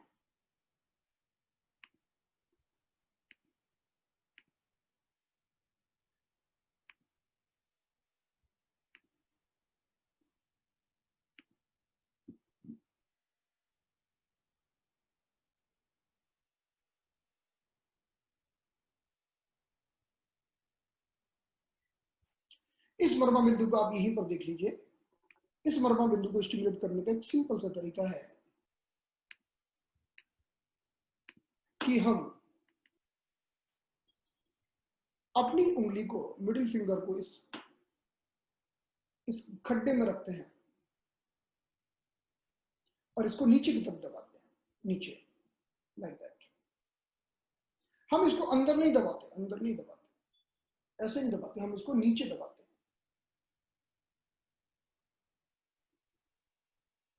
हम इसको नीचे दबाते हैं। आप दबा के देखिए, दबा के देखिए, अगर आपको दर्द होता है तो समझ जाइए कि आप, हो सकता है आपने ब्रेन का ओवर यूज किया है। और बच्चे भी करते हैं, बच्चे बहुत करते हैं आजकल। बच्चे बच्चे 95% पे भी रोते हैं कि मेरे 97 क्यों नहीं आए, 97% क्यों ना आए।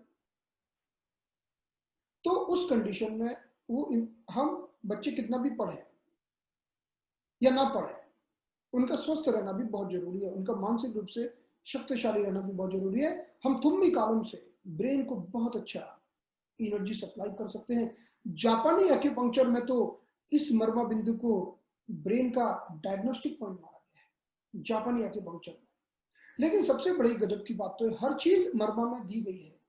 कोई किसी ने जापान में अभी कुछ बताया, किसी ने कोरिया में अभी कुछ बताया, किसी ने चाइना में अभी कुछ बताया, लेकिन वो सब मरमा में है। जैसे इस मरमा बिंदु को कहते हैं लंग और ब्रेन के लिए, और जापानी एक्यूपंक्चर में इसी मरमा बिंदु को दबा के देखते हैं क्या ब्रेन ठीक है। और मुझे इस बात का तब पता चला जब मैं जापानी चेस्ट डायग्नोसिस की क्लास ले रहा था, समझा रहा था, तब मुझे पता चला कि ये ब्रेन का डायग्नोस्टिक पॉइंट है, जबकि हमारे मरमा में दिया है।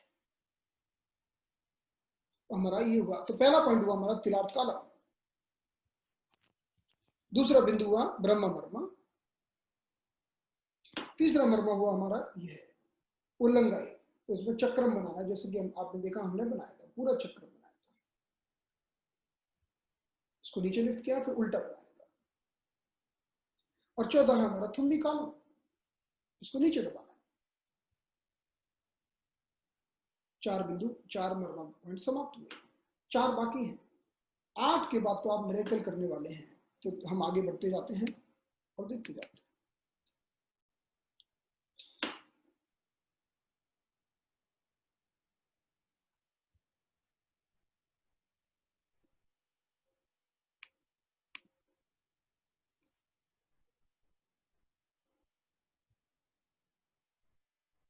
हाँ, आप इसको प्रेस करेंगे, आपको लगेगा कि आपका कफ कम हो रहा है, डेफिनेटली लगेगा, बिल्कुल। अगला मर्मा बिंदु जिसका नाम है नैर मर्मा। जब आप इसका कनेक्शन समझेंगे तो आप खुद बोलेंगे कि यार ये तो गजब का मर्मा बिंदु है, नैर मर्मा। नैर मर्मा का अर्थ है वो मर्मा बिंदु जो डायरेक्ट हृदय से संबंधित है, हार्ट से कनेक्ट है। जब हम नैर मर्मा को स्टिमुलेट करते हैं तो डायरेक्ट हमारा हार्ट इनर्जाइज होता है। क्या बच्चे को एक अच्छे हार्ट की जरूरत है? डेफिनेटली है। कहते हैं कि नैर मर्मा हमारे ब्रेन को ताकत देता है। जब नैर मर्मा पर हम, जैसे अगर मेरा ये नैर मर्मा है, अगर मैं इसको सिंपल ऐसे करूं ऊपर की तरफ, बहुत ही जेंटली, जैसे एक छोटे बच्चे के ऊपर हम हाथ फेरते हैं, हाथ घुमाते हैं, तो इस विधि से ये ऊर्जा को हमारे ब्रेन को सप्लाई करता है। तो ये नैर मर्मा का स्टिमुलेशन, ये stimulation technique number 1। Stimulation technique number 2 क्या है कि नैर मर्मा को हम 7 बार टैप करते हैं, 7 टाइम, 1 2 3 4 5 6 7। लेकिन अब बात आती है मर्मा बिंदु है कहां? तो हमारे ये थ्रॉट पिट से, जो भी अभी हमने देखा था, अगर आप 10 अंगुल नीचे जाएं, 4 4 और 2, तो जहां पर हमारा 10 अंगुल खत्म होता है वो हमारा नैर मर्मा है। यहां पर जहां पर आप उंगली रखेंगे वहां पर आपको अपनी हड्डी महसूस होगी। इस हड्डी का नाम है चेस्ट बोन या स्टर्नम। एक बार हम दूसरी इमेज में आपको दिखाते हैं।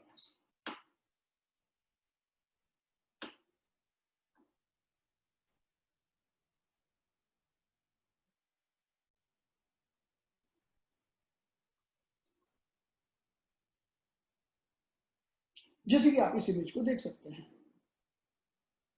हमारी छाती में एक हड्डी होती है, इसका नाम है चेस्ट स्टर्नम बोन। ये जो है इसका नाम है स्टर्नम, ये पूरी ऊपर से नीचे तक।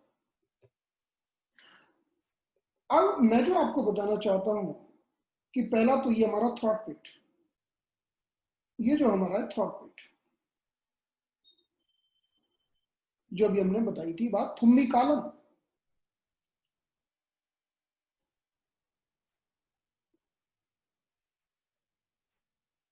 और थुम्बी कालम से अगर हम 10 अंगुल नीचे जाएं तो मिलेगा नैर मर्मा।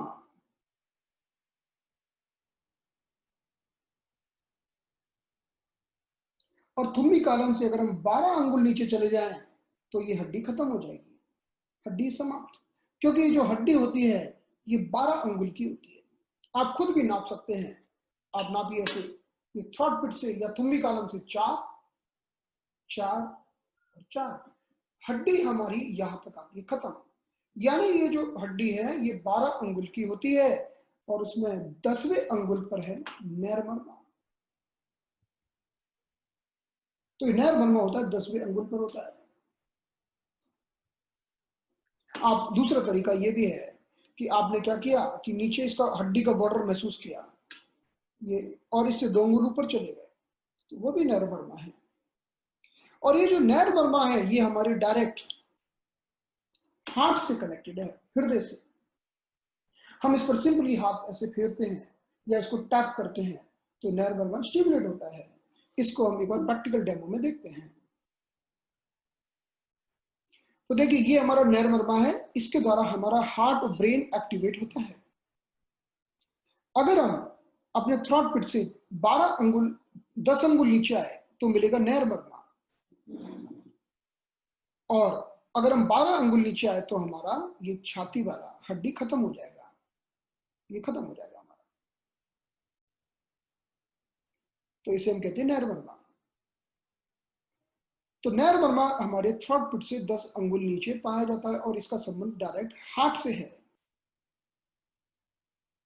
हम इस पर ऐसे ऊपर की तरफ हाथ फेरते हैं तो इससे हमारा ब्रेन को ताकत मिलती है, क्योंकि यह मर्मा बिंदु हमारे ब्रेन को और हार्ट को एक्टिवेट करता है। हम एक साथ हाथ आगे और पीठ के पीछे रखकर इन दोनों मर्मा बिंदुओं को भी स्टिमुलेट कर सकते हैं। कभी आप जब मर्मा को सीखेंगे तो आपको पता चलेगा पीछे भी एक बहुत शानदार बिंदु पाया जाता है जो कुछ अन्य चीजों के लिए लाभप्रद है। लेकिन अभी हमारा जो लक्ष्य है वो है हमारा नैरमर्मा। तो दूसरा टेक्निक ये है कि हम हथेली को यहाँ पर दबाकर और ऊपर की तरफ लिफ्ट करते हैं। लेकिन मानसिक रूप से मंद बच्चे के लिए अगर आप इस पर हाथ फेरेंगे तो भी काम चलेगा। 1 मिनट, ओनली 1 मिनट। तो एक बार हम फिर से आपको दिखा देते हैं नैरमर्मा।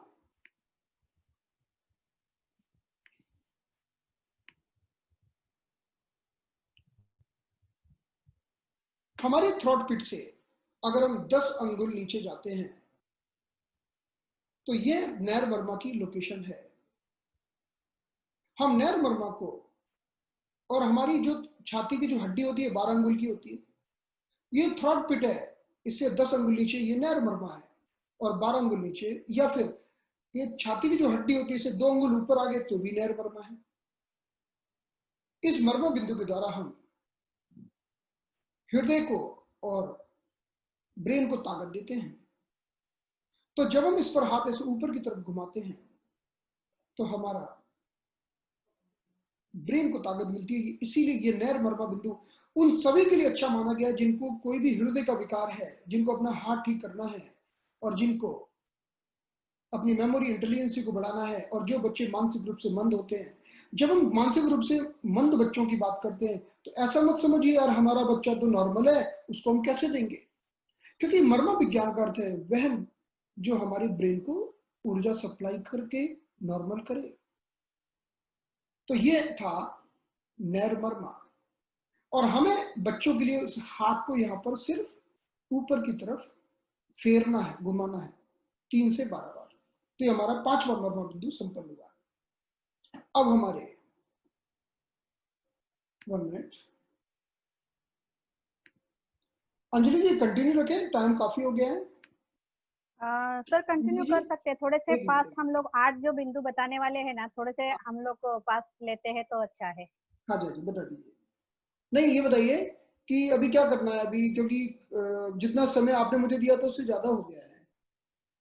नहीं नहीं सर चलेगा, कंटिन्यू कीजिए। हाँ ओके। कंटिन्यू कीजिए, 8 बिंदु कवर करते हैं हम लोग। ओके जी ठीक है जी। तो हम कंटिन्यू करते हैं, क्योंकि मुझे परमिशन लेनी पड़ेगी। मुझे सिर्फ 45 मिनट का टाइम दिया था और टाइम तो मैं भूल ही गया। अभी सर तक समय देखा तो आपको। हमें पता है सर, आप जब भी सिखाते हैं तो बहुत दिल खोल के सिखाते हैं। कोई जी बात नहीं। अमित सर शायद अनम्यूट है। अमित सर कंटिन्यू करने दीजिए ना, थम्स अप कीजिए। ओके यस कंटिन्यू करें, ठीक है। Yes sir, thank yes you sir. जी। 8 बिंदु कवर अप करते हैं सर। हाँ जी हाँ जी। तो हमारे 3 बाकी हैं, हम उसको भी देख लेते हैं, है ना। यस एक्चुअली इसमें जल्दी हो ही नहीं सकता, मैं कितनी भी कोशिश करूँ जल्दी नहीं हो सकता। जल्दी का मतलब क्या है कि मैं वीडियो ना दिखाऊं, प्रैक्टिकल ना दिखाऊं, तो नहीं हो सकता। हाँ 3 बिंदु में शायद 10 मिनट लग जाएंगे, 10 मिनट्स विल ट्राई। ओके, चलिए स्टार्ट करते हैं।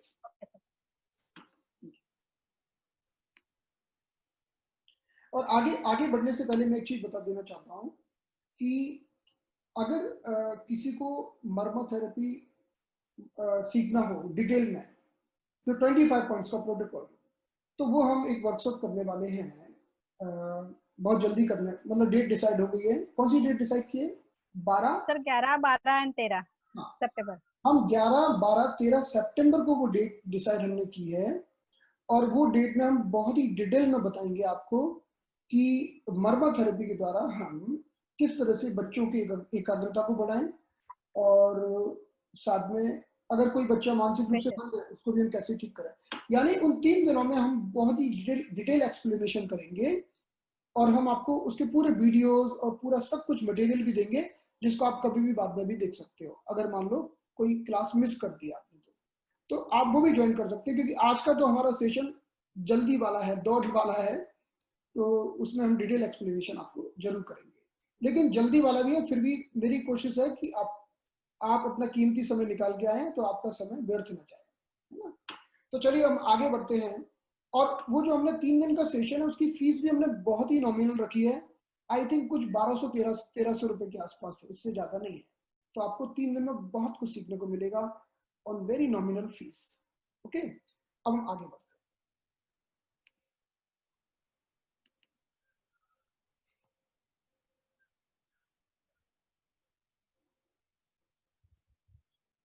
तो अब हम अगला मर्मा बिंदु अपना समझने वाले हैं।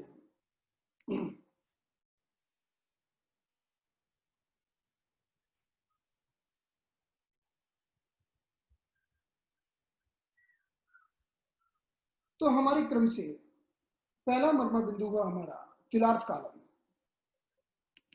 दूसरा मर्मा बिंदु हुआ हमारा ब्रह्म मर्मा, तीसरा मर्मा बिंदु हुआ हमारा हाथों में जहां हमने चक्रम बनाया था उलंगाई बैलई मर्मा।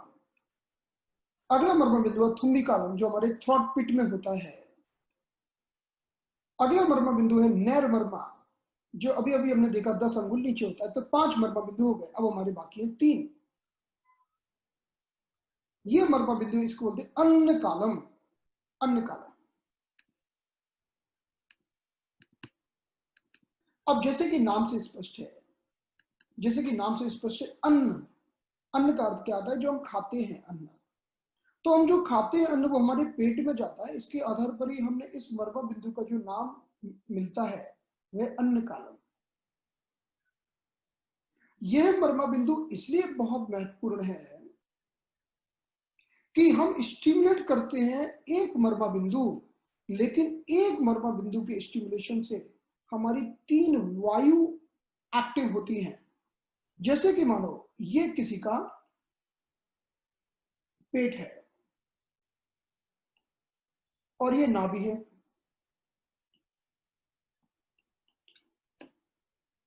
ये नाभि है। तो इस नाभि स्थान पर हम अपनी एक अंगुल रखते हैं और एक अंगुल रखते हैं ऊपर और एक अंगुल रखते हैं नीचे।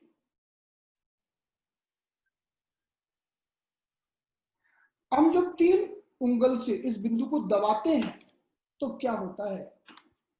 बीच की अंगुल से हमारा पाचन ठीक होता है, क्योंकि मर्म विज्ञान में कहते हैं कि यह उंगली हमारी समान वायु को ठीक करती है।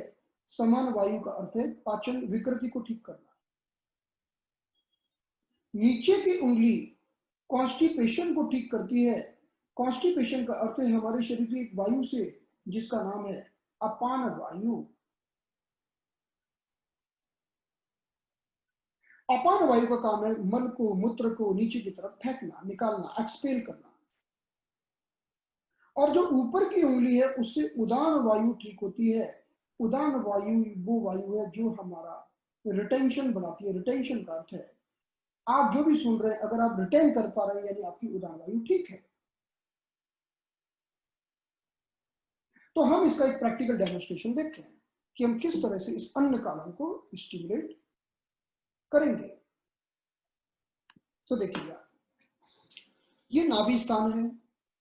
जब नाभि के ऊपर हम अपनी एक मध्य की उंगली रखते हैं एक अंगुल ऊपर और एक अंगुल नीचे रखते हैं, इस तरह से हम 3 उंगलियों को स्थापित करते हैं। तो हमने 3 उंगलियों को रखा, इस इंटेंशन, एक उंगली ऊपर है जो उदान वायु को ठीक करेगी, एक अंगुल बीच में जो समान वायु को, और नीचे अपान वायु को। और हम दूसरा हाथ इस हाथ के ऊपर रखते हैं और ऊपर वाले हाथ से दबाते हैं। आप फिर से देखिए, हम फिंगर टिप्स का बिल्कुल भी प्रयोग नहीं कर रहे हैं, हम यूज ही नहीं कर रहे हैं फिंगर टिप्स का, हम फिंगर पैड्स का यूज कर रहे हैं। इस विधि से हम इस अन्न कालम मर्मा को 3 से 12 बार स्टिमुलेट करते हैं। एक बार फिर से देख लेते हैं। ये मर्मा बिंदु हमारे पाचन के लिए, कॉन्स्टिपेशन के लिए और धारणा शक्ति को बढ़ाने के लिए विशेष मर्मा बिंदु माना गया है। 3 उंगलियों को हम यहाँ पर स्थापित करते हैं और 3 उंगलियों के द्वारा हम 3 वायु को नियंत्रित करते हैं। अगर हमें एकाग्रता बढ़ाना है तो ऊपर की उंगली जिम्मेदार है, क्योंकि ऊपर की उंगली से उदान वायु ठीक होती है, जो रिटेंशन पावर बनाती है, हम जो भी सुनते हैं उसको याद बनाए रखती है। तीनों उंगलियों को स्थापित करके ऊपर वाले हाथ से हम एक जेंटल प्रेस एंड रिलीज करके इस मर्मा बिंदु को स्टिमुलेट करते हैं। ऐसे हम 3 से 12 बार कर सकते हैं। तो इस विधि से हम अन्न कालम मर्मा बिंदु को स्टिमुलेट करते हैं। हमारे 6 मर्मा बिंदु के बाद अब हमारा जो 7वां मर्मा बिंदु आएगा, अब हम उसकी बात करेंगे। हमारा 7वां मर्मा बिंदु है, ये हमारा होता है रिप्रोडक्टिव पार्ट के पास, जिसे मूलाधार चक्रा भी कहते हैं। मर्मा में इसको कहते हैं अंड कालम।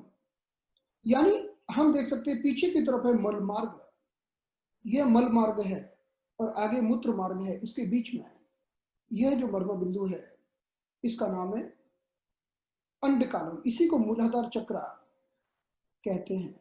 एक्यूपंक्चर में इसको CV1 कहते हैं, CV1। मैं इसलिए बता रहा हूं ताकि जो लोग एक्यूपंक्चर की प्रैक्टिस करते हैं उनको इसकी पोजीशन समझ में आ जाए। और चक्रा विज्ञान में इसको मूलाधार चक्रा कहते हैं और मर्मा विज्ञान में इसको अंड कालम कहते हैं। यह कहने को तो हमारे मूलाधार चक्रा में स्थित है, लेकिन इस मर्मा बिंदु को स्टिमुलेट करने से हमारे ब्रेन में सीरोटोनिन नाम का एक केमिकल सीक्रेट होता है, जो हमारे ब्रेन की एक्टिविटीज के लिए बहुत अच्छा है, ब्रेन को अच्छा बनाता है, मजबूत बनाता है। अब हम इस मर्मा बिंदु का स्टिमुलेशन देखते हैं, कैसे हम इस मर्मा बिंदु को स्टिमुलेट करेंगे। Let's see.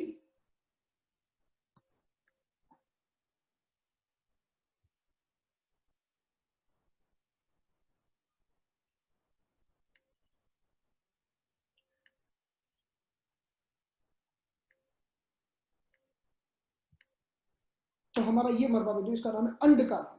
ये हमारे ब्रेन की फंक्शनिंग को इंप्रूव करता है। तो जब हम इस मर्मा बिंदु को स्टिमुलेट करते हैं तो ये टैलबोन है, टैलबोन के पास से अपना पैर इस तरह से रखते हैं और बहुत ही जेंटली, और हमारी जो एड़ी होती है उससे हम थोड़ा सा दबाव देते हैं। ये मर्मा बिंदु हम उनको करते हैं जो बच्चे मानसिक रूप से मंद हैं, और जो बच्चे मानसिक रूप से मंद नहीं है, थोड़े समझदार हैं, उनको हम एक दूसरा तरीका भी बताते हैं। लेकिन जो बच्चे मानसिक रूप से मंद हैं उनके लिए यह तरीका ही एकमात्र शेष रहता है। हम, आप ये समझिए कि हम टैल बोन के ऊपर अपने पैरों की उंगलियां को रखकर और एड़ी से दबाव दे रहे हैं। इसको हम कहते हैं अंड कालम। अगर एक बच्चा समझदार है जो आपकी बातों को फॉलो कर सकता है, तो उसको हम एक दूसरा मेथड बताते हैं। वो मेथड क्या है? उस मेथड को हम कहते हैं अश्विनी मुद्रा। अश्विनी मुद्रा आप समझते होंगे, जैसे घोड़ा होता है, घोड़े का नाम होता है अश्व, घोड़े को हम कहते हैं अश्व।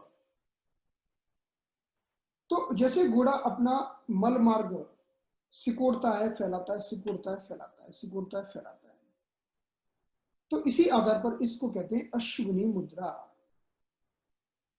अश्विनी मुद्रा का अर्थ है मल मार्ग को संकुचित करना और फिर नॉर्मल करना, संकुचित करना फिर नॉर्मल करना, इसे कहते हैं अश्विनी मुद्रा। तो अश्विनी मुद्रा के द्वारा हम अश्विनी मुद्रा के द्वारा ब्रेन के अंदर सीरोटोनिन का लेवल बढ़ा सकते हैं। इसके ऊपर एक बहुत बड़ी रिसर्च की जरूरत है, क्योंकि जब मूलाधार चक्र का प्रयोग किया जाता है, जब अश्विनी मुद्रा को लगाया जाता है, तो कोई व्यक्ति कितने सेकंड के लिए करता है, उससे हमारे ब्रेन का एक अलग केमिकल सीक्रेट होता है। तो इसके ऊपर एक बहुत बड़ी रिसर्च की जरूरत है, शायद भविष्य में वो भी आ जाएगी। तो जो लोग मूलाधार चक्र को अश्विनी मुद्रा के द्वारा स्टिमुलेट करते हैं, क्योंकि बच्चों को आप बोल सकते हैं कि ऐसा करो कि मल मार्ग को ऊपर की तरफ सिकोड़ो और छोड़ दो, सिकोड़ो और छोड़ दो। यस, अश्विनी मुद्रा कीगल एक्सरसाइज डेफिनेटली। लेकिन अश्विनी मुद्रा तो हमारा पहले का नाम है, कीगल तो अभी अभी सुनने में आया है ना। अश्विनी मुद्रा तो हमारा 2000 साल से पुराना नाम है। मूलाधार चक्र तो हमारा हजारों साल पुराना नाम है। आयुर्वेद के ग्रंथों में अश्विनी मुद्रा का उल्लेख है। अश्विनी मुद्रा के द्वारा हम सीरोटोनिन सीक्रेट करते हैं। अश्विनी मुद्रा कभी सिर्फ मल मार्ग के लिए, एनएस के लिए नहीं होती। अगर किसी का मूलाधार चक्र गड़बड़ होता है तो उसका इफेक्ट डायरेक्ट उसके ब्रेन पर आता है, डायरेक्ट। चलिए लास्ट मर्मा बिंदु देखते हैं, हमारा फाइनल मर्मा पॉइंट।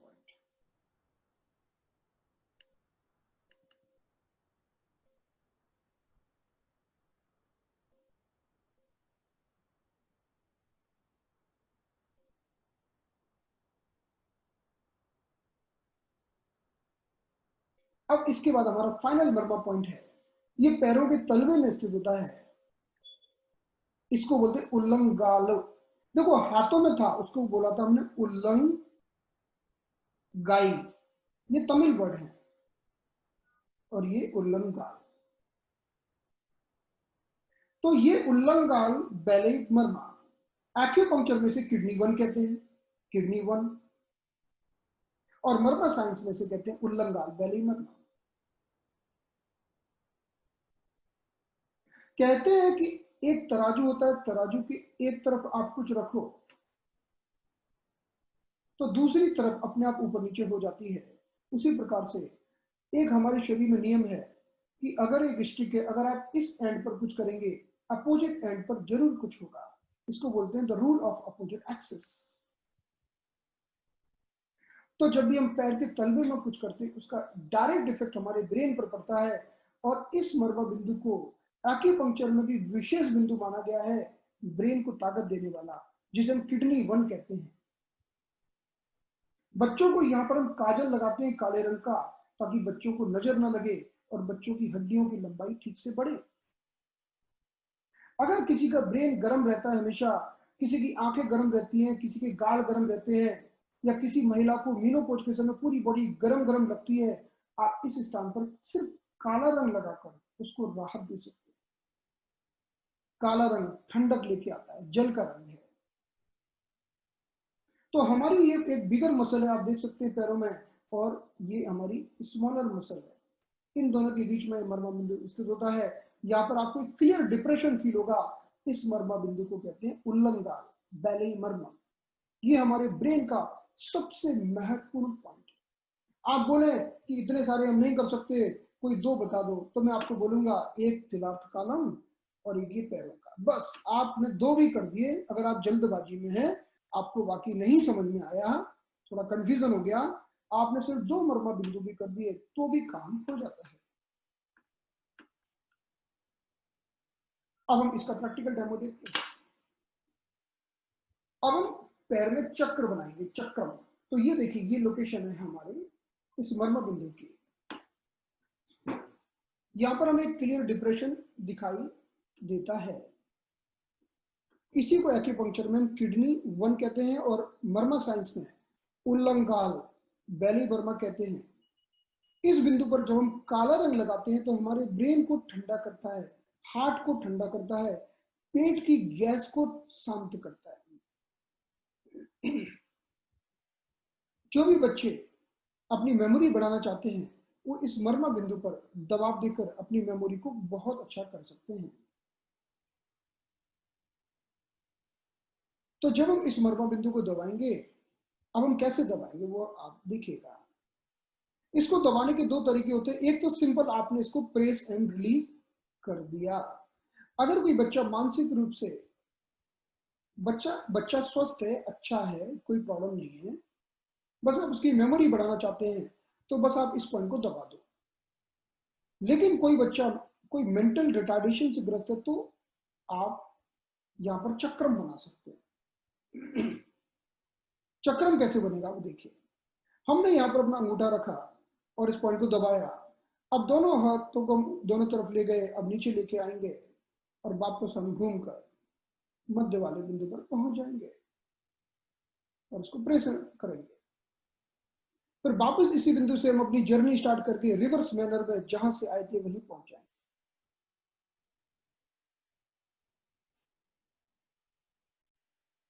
तो इस तरह से हम इस बिंदु को स्टिमुलेशन कहते हैं। इस क्रिया को कहते हैं पाद चक्रम।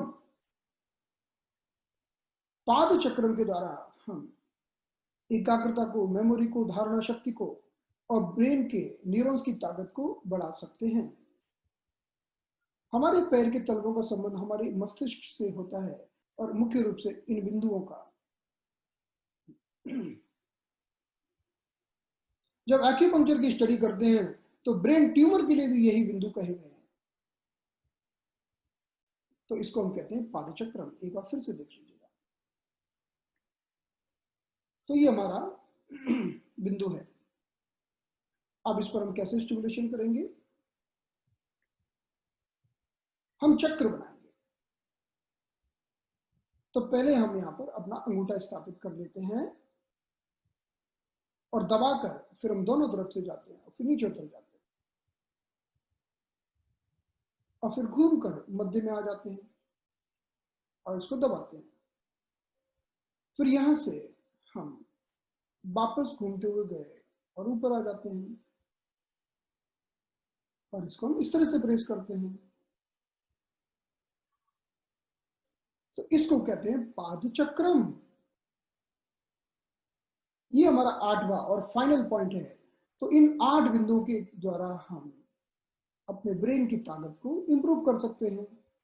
और जिस दिन आप हमारे मेन वर्कशॉप में 25 बिंदुओं को सीख पाएंगे तो जो लोग भी ज्वाइन करें वो ब्रेन से संबंधित सारी बीमारियों को ठीक कर पाएंगे।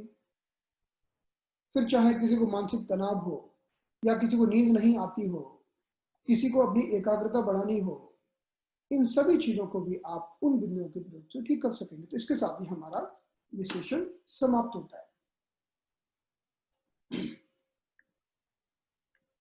Thank you very much sir.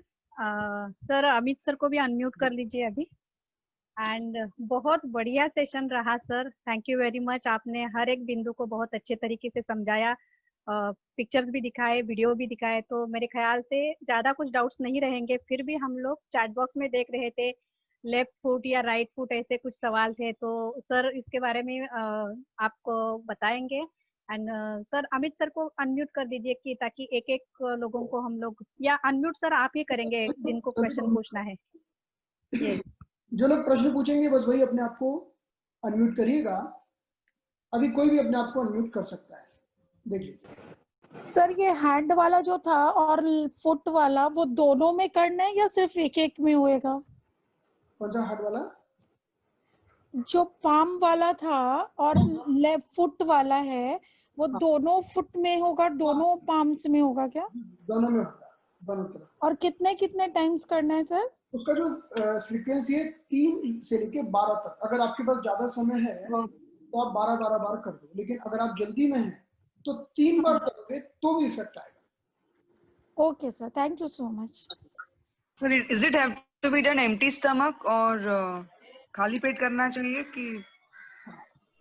मर्म थेरेपी अगर या तो आप खाली पेट कर दो, लेकिन खाना खाने के भी आप 1 घंटे बाद या 1.5 घंटे बाद कर सकते हैं, कोई प्रॉब्लम नहीं।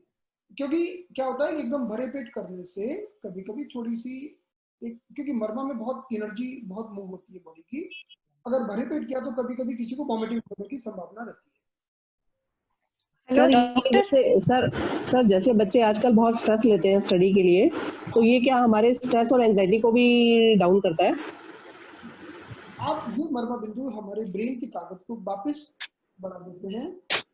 और आजकल बच्चे लेते ही हैं, बहुत मानसिक तनाव लेते हैं, उन सब क्योंकि लॉकडाउन की वजह से भी जैसे आपने बताया लोगों की फिजिकल एक्सरसाइज खत्म हो गई है, तो स्ट्रेस बच्चों के ऊपर है ही बहुत ज्यादा।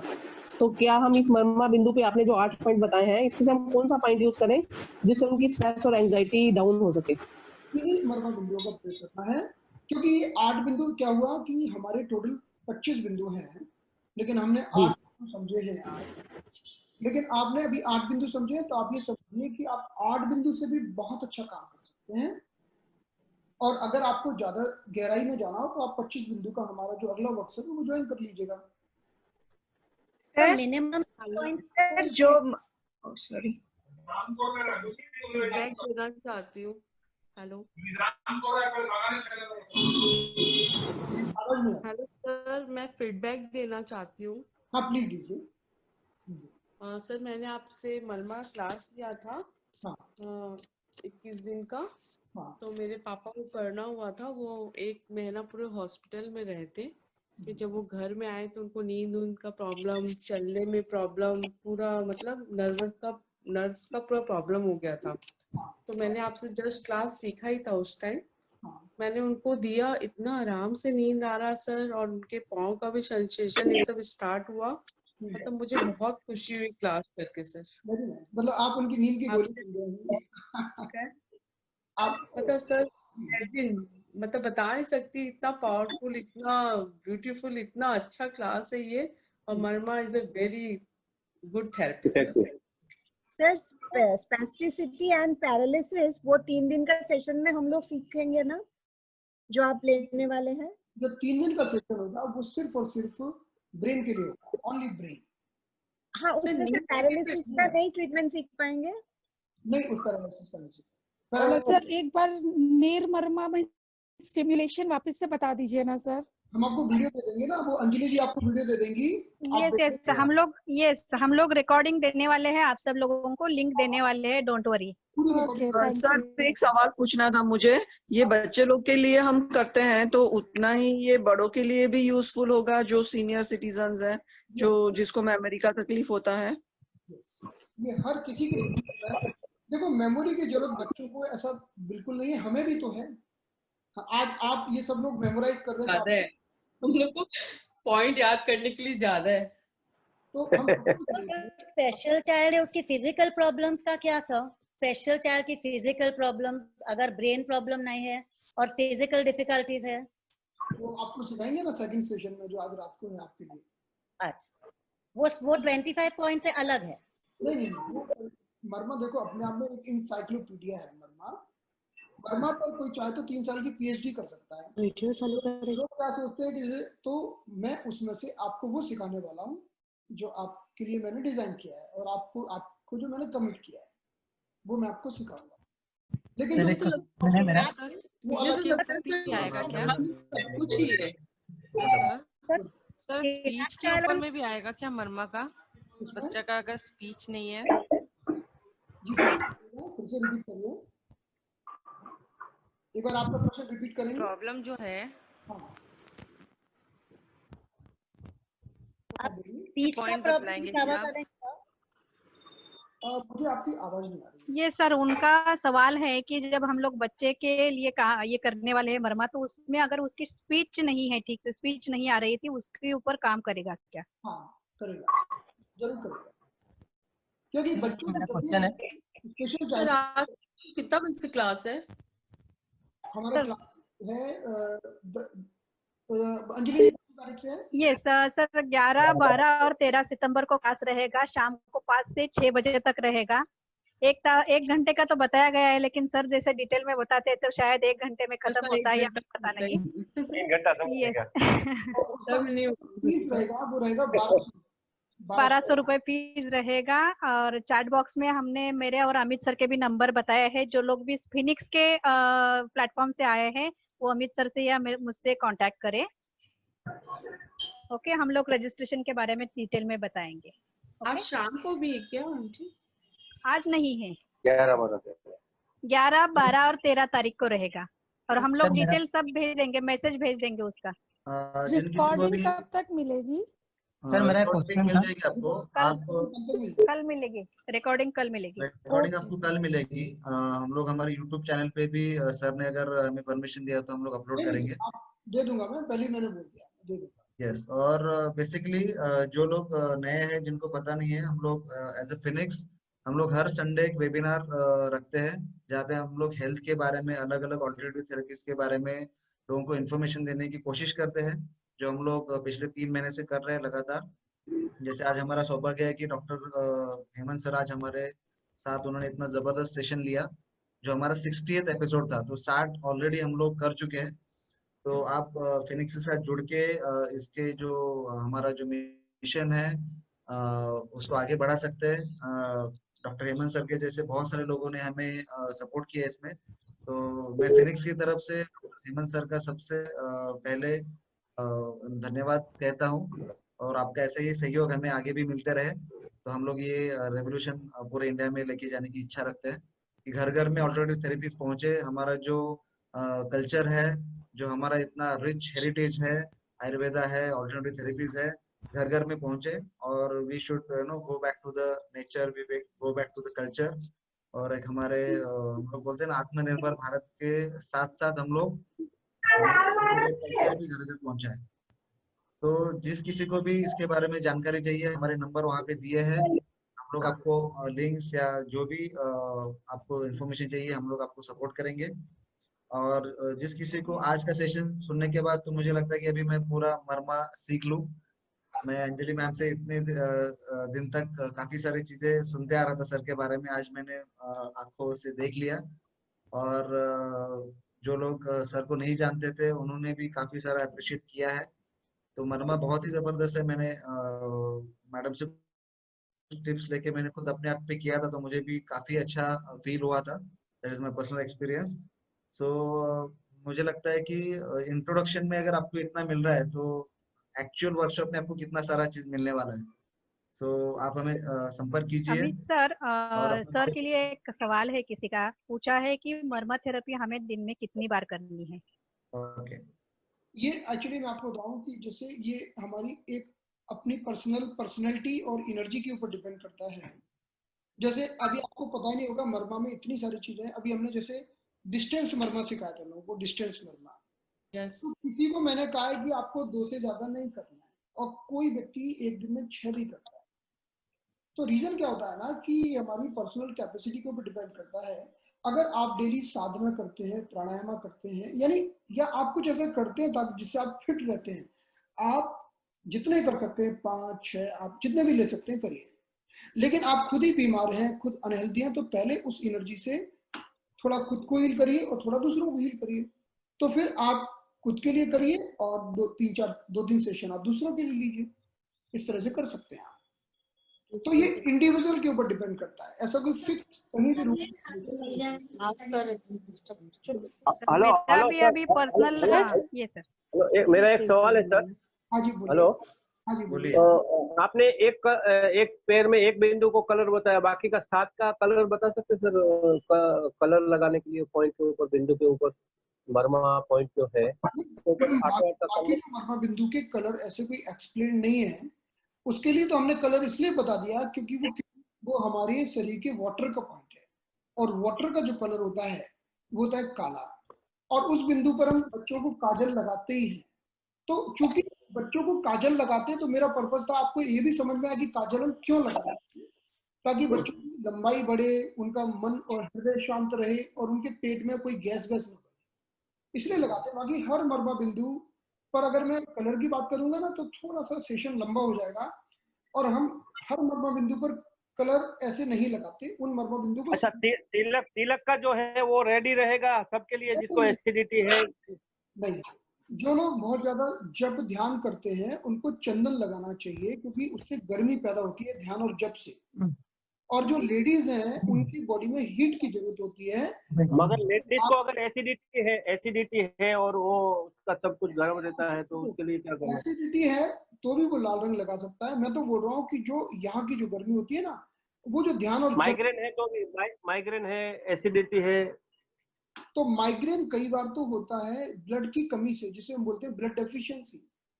तो एक बार क्या होगा कि अगर आपको समझ में नहीं आ रहा है कि क्या रीजन है, तो आप क्या करिए, आप इस पॉइंट को बस स्टिमुलेट, लेकिन आपको क्लियर कट आइडिया है कि इस व्यक्ति के शरीर में कोई कमी है, डेफिशिएंसी है, तो आप लाल रंग लगा सकते हैं। और अगर आपको लगता है कि इसका बीपी बहुत बढ़ा हुआ है, 100, 180, 120 चल रहा है, बहुत बढ़ा हुआ है, तो वहां पर आप चंदन लगा सकते हैं, ऐसे कर सकते हैं। Okay, thank you sir, thank you. Hello sir, एक क्वेश्चन है मेरा। हाँ जी। वो पॉइंट्स कितनी बार दबाना चाहिए एक दिन में? नारायण 3 से 12। हेलो 3 से 12 नहीं, एक दिन में कितनी बार प्रेस कर सकते हैं, मतलब सुबह शाम? थेरेपी को 6 घंटे के बाद रिपीट कर सकते हैं, लेकिन क्लिनिक में जनरली हम पेशेंट को रोज रोज नहीं बुलाते। पेशेंट को या तो हम एक दिन छोड़ के बुलाते हैं या हर रोज बुलाते हैं। लेकिन अगर मान लो आपके अपने घर में किसी को दे रहे हैं और उसको बहुत जरूरत है, तो आप 6 घंटे के बाद रिपीट कर सकते हैं। मेरी बेटी स्लो लर्नर है, तो इसको 2 पॉइंट दबाएंगे तो बहुत अच्छा। फर्स्ट और 8th पॉइंट दबाऊं रोज तो हो जाएगा? नहीं, उसके पूरे 8 पॉइंट दबाइए, बाकी पॉइंट क्यों नहीं दबाना है? आपकी बेटी है वो। बाकी पूरा नॉर्मल है, सिर्फ पढ़ाई में स्लो है। नहीं तो उसके लिए उसके पूरे 8 पॉइंट करिए ना। क्यों 8 पॉइंट में क्या प्रॉब्लम है? अच्छा, एक ये है, एक ये, कौन से पॉइंट है? प्रेस करिए।